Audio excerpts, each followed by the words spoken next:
Hello बच्चों, चलिए प्रश्न को पढ़ते हैं। ग्वानिन किसका उदाहरण है? अर्थात प्रश्न में हमसे पूछा है कि जो ग्वानिन है वो निम्न में से किसका उदाहरण है? आपको विकल्प दिए हुए हैं। विकल्प ए है नाइट्रोजन युक्त क्षार, विकल्प बी है न्यूक्लियोटाइड, विकल्प सी है न्यूक्लियोसाइड और विकल्प डी है फास्फेट। तो आइए बच्चों, मुख्य अवधारणा को समझते हुए हम इस प्रश्न को हल करते हैं तथा विस्तार पूर्वक इस प्रश्न को समझते हुए सही विकल्प का चुनाव करते हैं। तो जैसा कि हम जानते हैं कि जो ग्वानिन होता है वो सामान्य रूप से एक न्यूक्लिक अम्लों में उपस्थित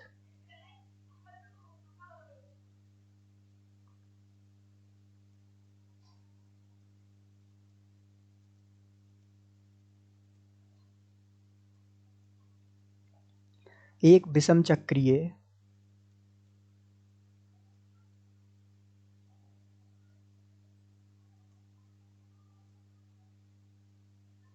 नाइट्रोजन युक्त प्यूरीन क्षार होता है।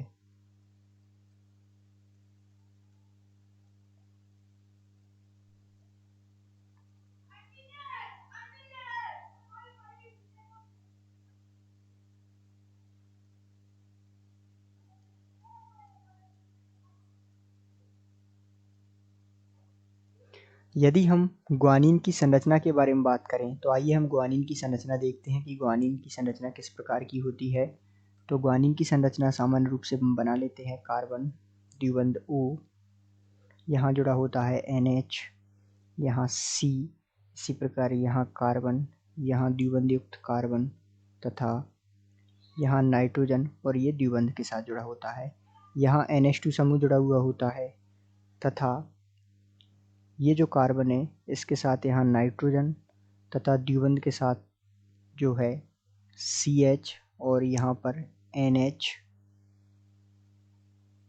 इस कार्बन से जुड़े होते हैं। तो ये जो संरचना हमें प्राप्त हुई है ये ग्वानिन की संरचना है। अब आइए हम विकल्प देखते हैं कि ग्वानिन किसका उदाहरण है। तो हमने देखा ग्वानिन जो है नाइट्रोजन युक्त क्षार होता है या नाइट्रोजन युक्त प्यूरीन क्षार विषम चक्रीय जो कि होता है। तो इस प्रकार हम कह सकते हैं कि दिए गए प्रश्न का सही उत्तर विकल्प ए है।